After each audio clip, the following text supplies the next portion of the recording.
9장의 내용은 이러합니다. 하나님의 절대 주권에 대한 이야기를 하고 있어요. 그 내용을 이제 이렇게 살펴보았는데, 하나님의 절대 주권 가운데서 하나님에게 자녀됨은 출생이 우선이 아니라 약속이 우선이다. 그 이야기를 살펴보았고, 그 약속의 마지막 완성이 누구인가 하면 예수님이다. 예수님이 그 약속의 대명사이다. 이렇게 말씀을 살펴보았죠. 그리고 하나님의 그 약속은 예수님으로 말미암아 성취되어서, 근데 이게 조금 어려움이 있는 게, 이렇게 이야기를 하니까 출생이 아니고 약속이다 보니까 어떤 사람에게는 이게 뭐가 되는가 하면 걸림이 되는 거예요. 어떤 사람에게는 이게 디딤이 되는 거예요. 그래서 이사야 28장 14절에 보면 이런 말씀이 있어요. 그 로마서 9장 33절 말씀도 마찬가지고요. 시험의 돌 하나를 두었대요. 하나님께서 이 시험의 돌, 예수 그리스도를 시험의 돌로 주셨는데, 이 시험의 돌이 어떤 이에게는 걸려서 자빠지는 돌이 되고, 어떤 이에게는 이게 디딤돌이 되어서 하나님께 더 나아가는 돌이 된다라는 거예요. 자, 그 이야기를 9장에 했었습니다. 자, 오늘은 10장 부분을 살펴봅니다. 1절 먼저 읽습니다. 형제들아, 내 마음에 원하는 바와 하나님께 구하는 바는 이스라엘을 위함이니 곧 그들로 구원을 받게 함이라 하면서, 저도 뒤편이 이제 잘 보여요. 화면이 크다 보니까 잘 보였는데, 이 내용은 무슨 말인가 하면 바울의 민족 사랑에 대해서 이야기를 합니다. 전심으로 내가 바라는 것, 너희들이 다 구원받기를 원한다라는 거예요. 그러면서 2절 말씀 읽습니다. 내가 증언하노니 그들이 하나님께 열심히 있으나 올바른 지식을 따른 것이 아니니라. 이 말은 내가 우리 민족 이스라엘을 사랑하는데 너희들이 가지고 있는 열심 알아. 그 열심에 나도 있었거든. 그런데 그 열심이 방향이 빗나갔다라는 거예요. 방향이 빗나갔다라는 거예요. 아까 말씀드린 것처럼 하나님은 약속의 자녀를 원하시는데 이들은 혈통의 자녀를 주장하는 거예요. 내가 유대인이지 않냐. 그러니까 하나님의 선민이니까 나는 당연히 하나님의 자녀다라는 거죠. 근데 하나님의 관점은 아니야. 그게 어디에 있는가? 약속의 있음을 이야기하니까 방향이 다르죠. 그 이야기를 하는 거예요. 그러면서 그 모습을 이제 3절에서부터 시작하여 설명을 합니다. 우리 3절 읽습니다. 하나님의 의를 모르고 자기 의를 세우려고 힘써 하나님의 의에 복종하지 아니하느니라. 이렇게 말씀을 하죠. 그래서 하나님의 방향은 예수 그리스도를 통하여서 약속된 자녀가 모두 되는 데 있는데, 이들은 자신의 의로움, 율법과 관습을 지키는 그것으로 인해서 하나님과의 올바른 관계에 이룰 수 있다고 생각하는 방향성에 문제가 있다를 지적하는 거죠. 자, 4절 읽습니다. 그리스도는 모든 믿는 자에게 의를 이루기 위하여 율법의 마침이 되시니라. 이렇게 말씀을 합니다. 그들이 추구하는 목적은 그리스도께서 예수님을 그리스도로 믿게끔 하는 데 있는데, 그걸 깨닫지 못함으로 율법의 완성과 마침이신 분을 알지 못한다. 그렇게 그냥 정의하고 넘어갈게요. 시간 때문에. 자, 5절입니다. 읽습니다. 모세가 기록하되 율법으로 말미암은 의를 행하는 사람은 그 의로 살리라 하였거니와 하면서, 이 말씀은 어디에 있는가 하면 레위기 18장 5절에 있어요. 제가 찾지는 않겠습니다. 레위기 18장 5절에 이 말씀의 근거가 있는데, 모세는 율법대로 살면 그것으로 하나님과의 올바른 관계를 맺을 수 있다고 했어요. 맞습니다. 율법대로 살면 하나님과의 올바른 관계를 맺을 수 있어요. 그런데 사람들은 율법대로 다 살 수가 없다라는 거죠. 그래서 모세가 말을 한 대로 율법으로 살면 하나님과의 올바른 관계를 맺을 수 있어요. 근데 아무도 그럴 수가 없어요. 심지어 모세도요. 모세도 성질을 부렸잖아요. 내가 이 반석에서 물을 내려 하면서 성질을 부렸다고요. 인물에 대한 부분을 다시 이제 조금 더 깊이 한번 다룰 때, 엘리야는 자살하려고 했습니다. 자기가 못 죽으니까 하나님 보고 나 굶어 죽게 해달라고 하든지 어디 죽여달라고 하는 엘리야의 그 어떤 아픈 마음이 있어요. 그거 죄라고요. 다 천주교에서는 밥 많이 먹는 것도 죄라고 그랬어요. 과하게 먹는 거.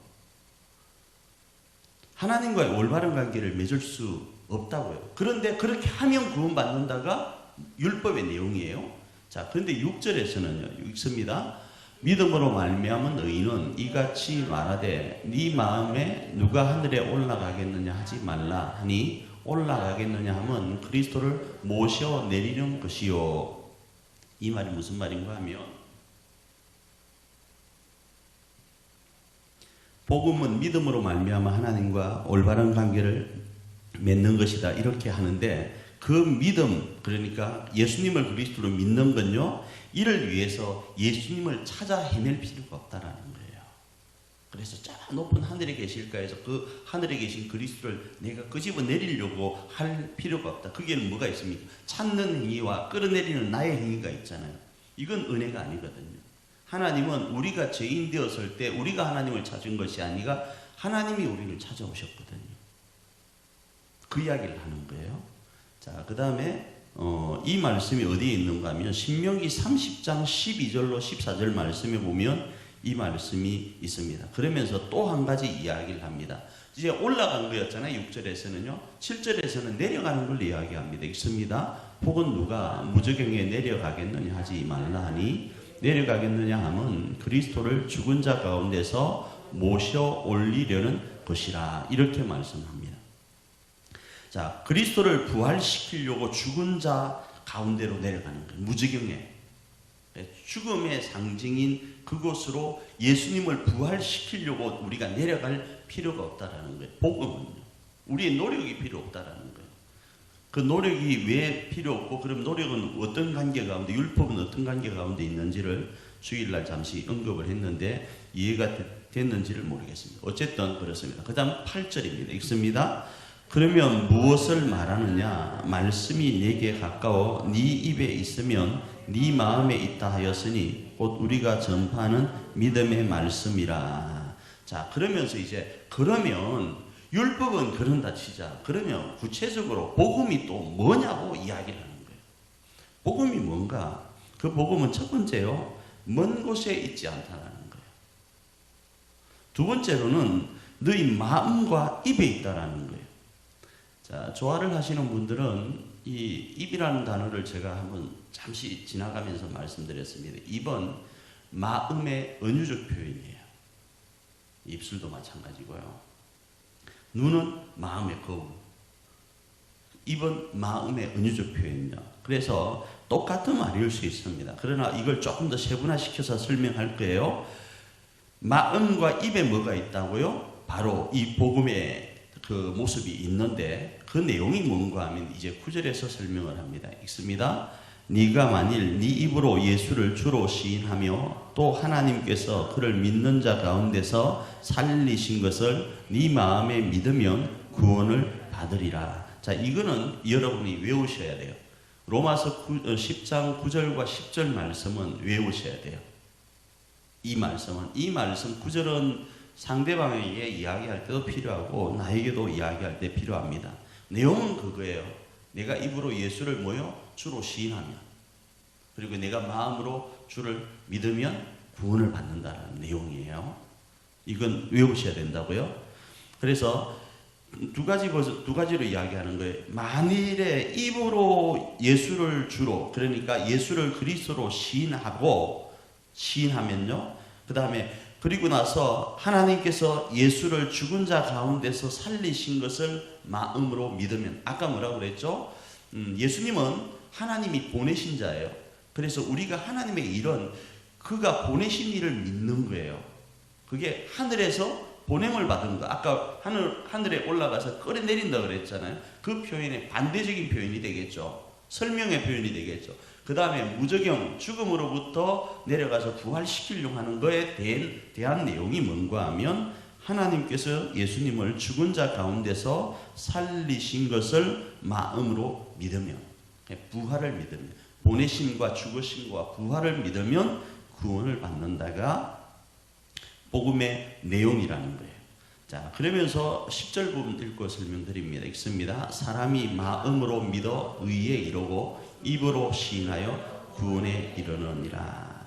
그러니까 9절 이 부분과 10절 이 부분은 여러분이 외우셔야 됩니다. 이건 외워야 어떤 이야기를 할 때 뭐 헌법 제 몇 조 몇 항 하면 탁 들어댈 수가 있잖아요. 그죠? 그러니까 9절과 10절은 영상을 보는 분들도 외워주시길 바랍니다. 자, 이 10절을 조금 설명합니다. 첫 번째요. 의는 마음으로 믿는 거예요. 여기서 의는 하나님과의 올바른 관계예요. 하나님과의 올바른 관계. 그게 뭔가 하면 의예요. 지금 설명하는 게. 하나님과의 올바른 관계를 맺기 위해서는 의에 도달해야 되는 거예요. 의에 도달할 수 있는 방법은 율법을 다 지키는 거예요. 근데 율법을 다 지킬 수 없는데, 없잖아요. 없으니까 예수 그리스도를 믿는 거예요.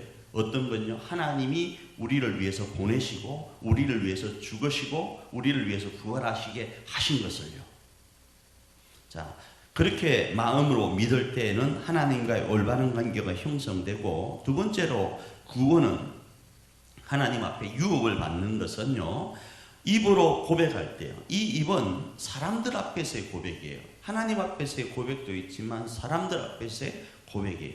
그래서 세례의 의미가 이런 게 있어요. 세례에는 주는 자가 있어야 돼요. 목사가 있어야 돼요. 나 혼자 내가 물을 가지고 세례 이렇게 못해요. 그리고 세례는 또 받는 자가 있어야 돼요. 또 하나가 있어야 돼요. 세례는 뭐 다른 것도 여러 가지가 있을 수 있지만 세례는 보는 자가 있어야 돼요. 이게 무슨 말? 다시요. 세례는 주는 자가 있어야 되고요. 세례는 받는 자가 있어야 되고 세례는 보는 자가 있어야 돼요. 이게 무슨 말인가 하면, 세례라는 이 의미는 그냥 우리가 헌법적으로는 우리 교회의 그 등록 교인으로서의 모든 권리와 의무를 행사하는 자격이 되어요. 이 말을 우리 교회 표현으로 하면 뭐가 되는가 하면, 우리 석천 보혈 공동체 안에 가족이 되는 거예요. 그래서 여기 서서 당신이, 그냥 내용이 간단한 거예요. 당신이 손들고 당신이 우리 석천 보혈 가족 공동체의 가족이 되기를 원하십니까? 에 대해서 그 사람이 이해하는 거예요. 그냥 간단하게 설명을 하면, 그러면 그 내용을 누가 보았죠? 우리가 봤잖아요. 우리도 그 사람을 그 담임 목사가 대표해서 세례를 베풀 때는 그 사람을 우리의 가족으로 받겠다를 인정해 주는 거예요. 그래서 봐야 되는 거예요. 아, 저 사람이 우리 가족으로 이제 편입되는구나. 자, 가족이 된다고 하면 어떻게 될까요? 우리 전사님이 지금 아기 손주를 낳았잖아요. 그죠? 손주를 이제 봤는데 그 손주가 가족이 되었잖아요. 그 가족이 되었다 했을 때는 저는 지금 손주 한 번도 못 봤잖아요. 왜? 그 개인적으로 내 가족이 아니니까. 근데 저분은 맨날 며칠 볼 거예요. 안 보면 이상하고. 왜 보게 되는가? 그 가족으로 뭐 됐으니까? 편입되었으니까 그 가족을 뭐 한다고요? 책임지고 양육할 의무가 있는 거예요. 세례는 그런 의미가 있어요. 그래서 우리 교회에 세례 교인이 되었다 하면 못날 수 있어요. 진짜 치질이 못난이일 수 있어요. 그런데 우리가 보았잖아요. 우리 공동체 일원으로 우리가 받기로 세례를 주었잖아요. 그러면 어떻게 해야 될까요? 그 사람의 신앙으로 잘 자랄 수 있도록 돌보아줘야 돼요. 이해해줘야 돼요. 품어줘야 돼요. 지금 가정 세미나 가운데 여러분 보면 그 조금 내용이 그냥 제가 뭐 책에 있는 내용이기도 하지만 우리 한국적인 표현들을 썼어요. 3살 버릇 8까지 간다. 그 다음에 미운 7살이다. 이런 용어를 썼잖아요. 그 다음에 우리나라에 또 좋은 거는 태중 나이 계산법이라고 해서 태아부터 생명으로 여겨주잖아요. 근데 다른 나라는 생명으로 안 여겨요. 그런 좋은 것들이 있어요.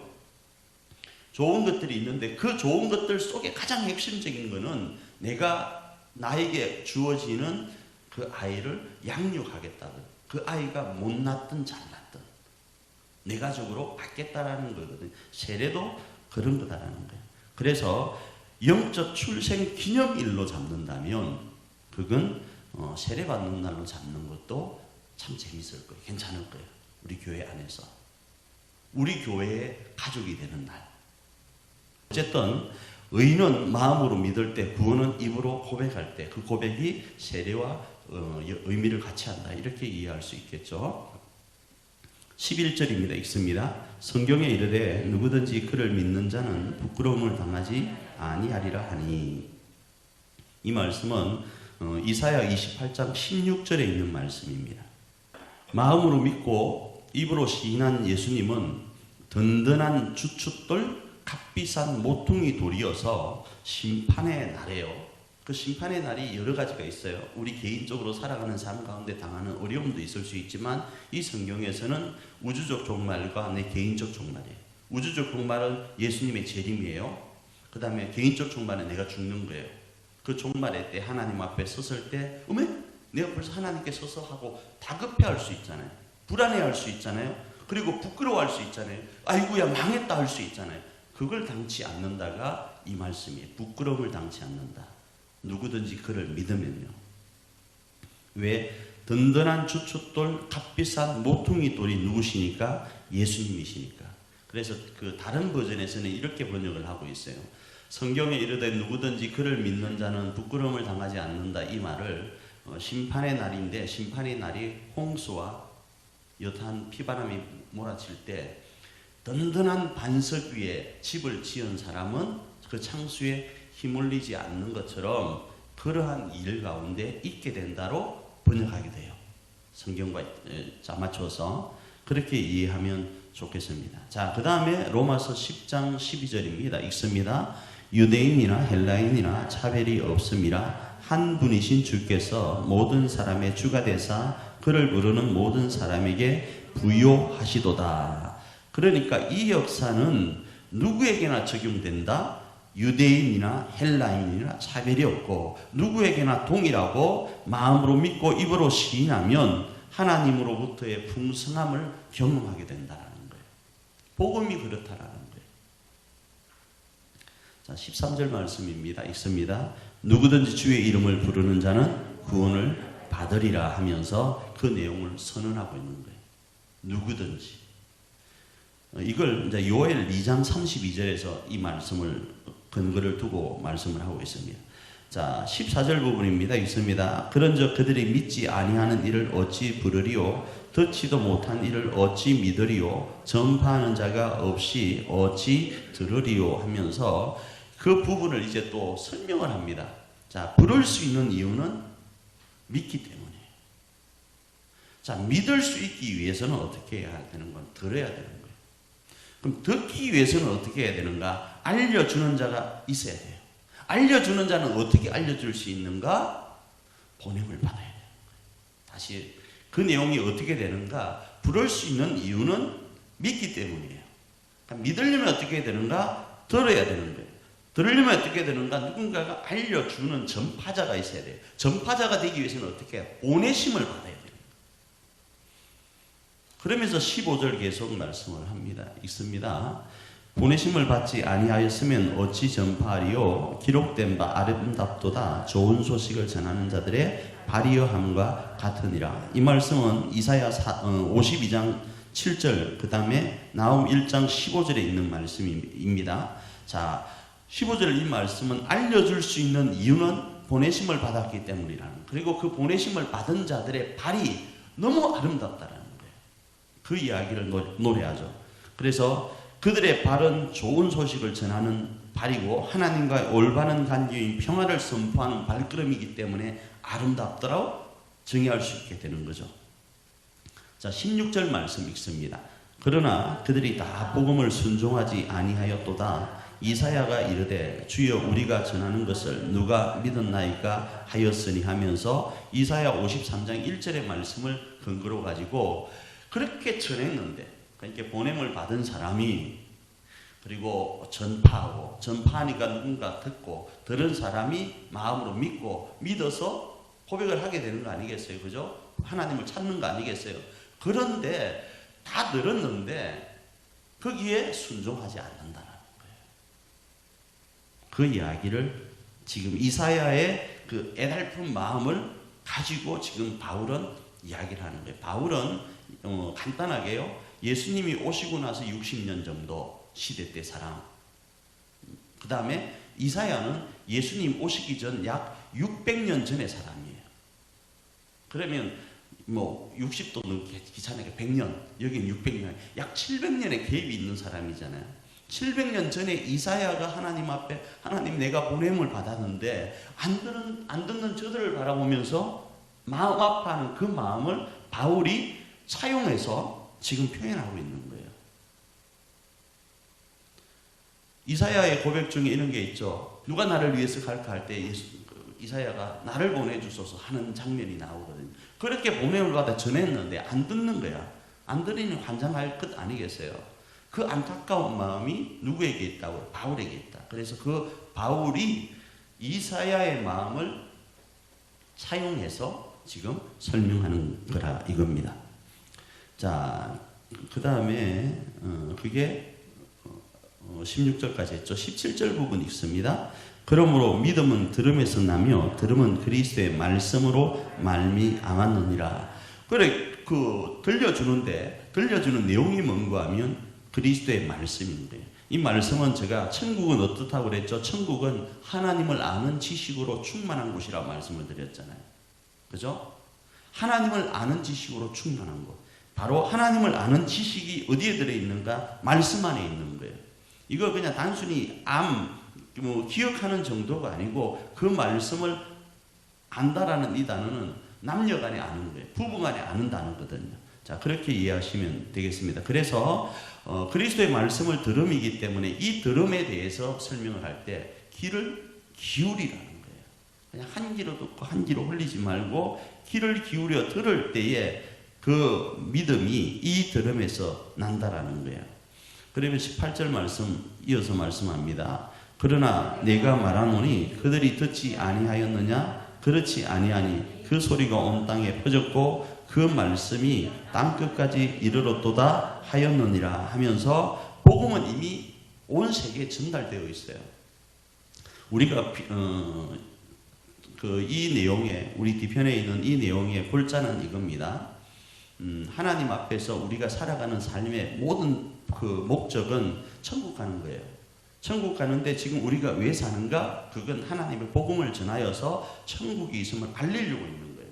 근데 간혹은 천국을 알리는 방법 중에 하나가 복음을 예수 믿으세요로 전하는 거예요. 근데 이건 너무 지금 안 맥혀요. 왜? 우리가 말로만 했거든.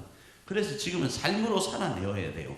그 삶으로 살아내는 방법 중에 하나가 양육을 받고 가정 가운데서 보란듯이 행복한 가정을 꾸려서 보여주는 거예요.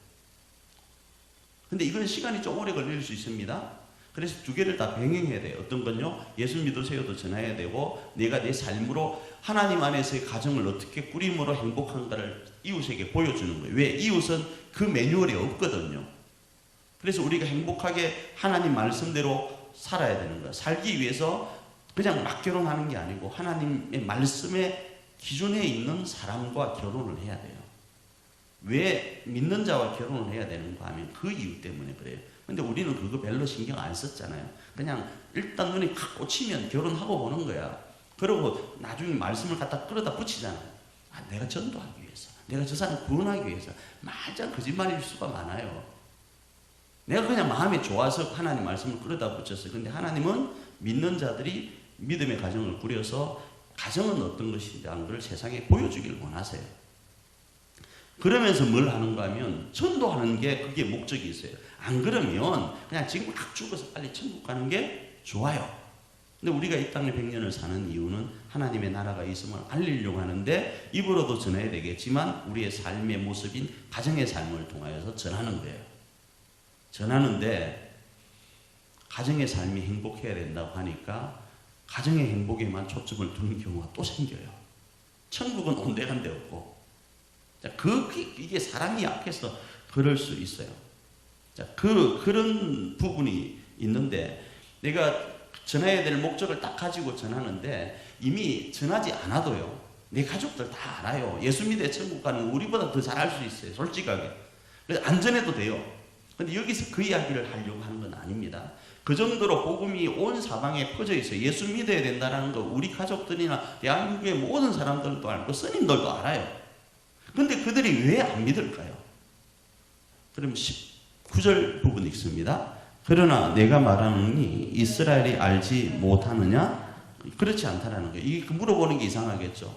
스님들이 모를까? 일반인이 모를까? 그렇지 않다라는 거예요. 후반부입니다. 있습니다. 먼저 모세가 이르되 내가 백성 아닌 자로서 너희를 시기하게 하며 미련한 백성으로서 너희를 노엽게 하리라 하였고, 이 말씀은 신명기 32장 21절 말씀을 인용한 겁니다.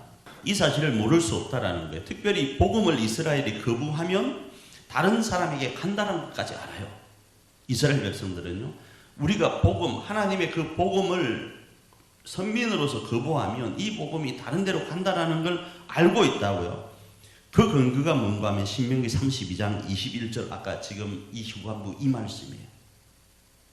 모세의 노래예요. 이 노래는요. 신명기 32장 21절 이 말씀은 모세의 노래예요. 그러니까 이스라엘의 화자되었던 노래예요. 그거 뭡니까? 고무줄 놀이 할 때처럼요. 고무줄 놀이 할 때 푸른 하늘 은하수 한 바퀴 돌고 하얀 족배에 또 한 바퀴 뭐 그거 있잖아요. 그것처럼 아이들과 같이 함께 화자되었던 노래가 뭔가 하면 신명기 32장의 이 말씀이에요. 그러니까 이들은 자신들에게 주어진 이 복음을 받아들이지 않으면 다른 데로 넘어감을 알고 긴장하고 있는 상태였어요. 물론 그게 그 당시에는 예수님을 상징하는 예표로서의 모습이었죠. 예수님인지는 아직 희미한 거예요. 율법인 줄만 알았을 수는 있지만 그 율법이 바라보고 가리키는 손가락 끝이 어딘가 하면 예수님이었거든요. 그래서 그 근거를 여기에 되는 거예요. 그러면서 20절에 또 이어서 설명합니다. 읽습니다. 이사야는 매우 담대하여 내가 나를 찾지 아니한 자들에게 찾은 바 되고 내게 묻지 아니하는 자들에게 나타났노라 말하였고 21절도 읽습니다. 이스라엘에 대하여 이르되 순종하지 아니하고 그슬로 말하는 백성에게 내가 종일 내 손을 벌렸노라 하였느니라 하면서 이사야 65장 1절과 2절 말씀이 이 지금 10장 20절 21절 이 말씀이에요. 이사야 65장 1절과 2절 말씀. 이사야가 담대히 이스라엘 백성 자기 백성들에게 이야기를 하는 거예요. 하나님이 그들을 도와주려고 기다리고 계신데 이들은 하나님을 찾지도 않는 거예요. 하나님 앞에 어려움을 호소하지도 않는 거예요. 왜요? 그 당시 이사야가 있을 그 당시에는 65장 정도면 이제 후반부거든요. 후반부 되면 이스라엘에게 어마무시한 어려움들이 닥치는 시기였어요. 그러면 하나님 나 좀 살려줘야 할 것 아니겠어요? 근데 이들은 하나님께 도와달라고 호소하지도 찾지도 않는 거예요. 그 배경을 가지고 이사야는 이야기를 했지만 지금 바울은 이사야의 그 말씀을 예수 그리스도와 연결시켜서 설명을 하는 거예요. 예수님이 너희를 도와주려고 이 땅에 오셨는데 그 메시아 된 예수님, 구원자 되신 예수님을 찾지도 구하지도 않는 거예요. 그러면 어떻게 되겠습니까? 아까 드린 것처럼 모세의 말처럼 그 복음이 이쪽으로 가겠죠. 그래서 하나님이 이 내용의 중에 이런 게 있는 거예요. 묻지 아니한 자들에게 나타났다고요. 그러니까 하나님의 선민인 이스라엘이 아닌 다른 사람들에게 하나님은 자신의 그 도움의 손길을 펼쳤다라는 거예요. 그게 내가 손을 벌려놓으라는 거예요. 이스라엘은 찾지도 않고 하나님의 복음의 역사가 이들에게 주어졌음에도 이들은 하나님을 찾지 않고 하나님은 그 복음의 역사를 이방인들에게 흘려보냈다라는 거예요. 그래서 자신은 지금 이방인의 사도로서 외부로 사역을 감당하고 있는 거예요. 그러나 이 마음 한켠에는 뭐가 있는가? 내 조국, 내 민족 이스라엘이 이 사실을 깨닫고 하나님께로 돌아오기를 원한다라는 간절한 마음을 1절에 표현하면서 이 설명을 하고 있는 거예요. 그래서 우리가 그럼 어떻게 해야 되는가? 하나님은 지금도 우리를 도와주시려고 우리의 구원자가 되시려고 우리 가까이 와 계시기 때문에 하나님을 찾으면 되고 하나님께 도와달라고 호소하면 되는 거예요. 말을 정리하면 그런 내용이 될 거예요. 모든 사람, 누구든지 그렇게만 하면 하나님은 그들의 뭐가 된다고요? 구원자가 된다라는 겁니다. 이 말씀 기억하고 또 이번 한 주간도 승리하기를 바랍니다.